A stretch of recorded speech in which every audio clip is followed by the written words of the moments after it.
बिहान उठ्यो घाम पहाड कोटा कुरामा झोला बोके जुत्ता लाए सोचिन केही पनि साथीले सोध्यो कता जाने हो आज मैले भने जहाँ बाटोले लान्छ त्यही फोन आयो घरबाट उठाइन मैले राखे झोला भित्र हिँडिरहे अघि बादल तल छ हामी माथि बाटो अझै माथि जाँदै थियो हिँड्ने बाटो लामो छ तर यो साथ छँदै के पर्छ र फर्किने कुरा गरौँला पछि हराउँ भने पनि यही हराउँला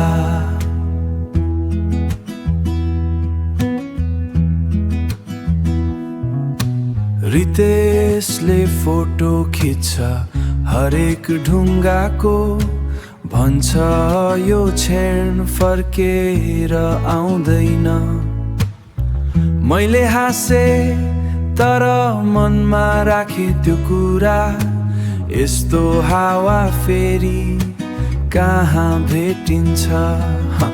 दिउँसोको घाममा पिउँदा कसैले बोलेन तर सब बुझेका थिए झर्ने बेलामा कसैलाई हतार थिएन यस्तो साथ जसले नभनी पनि थाम्छ कतिपय कुरा बिर्सन आउँछ यहाँ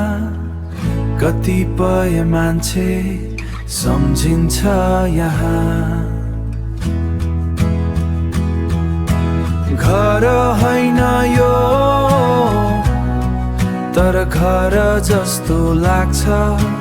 हिँड्दा हिँड्दा आफू भेटिन्छ यहाँ यही हराउँला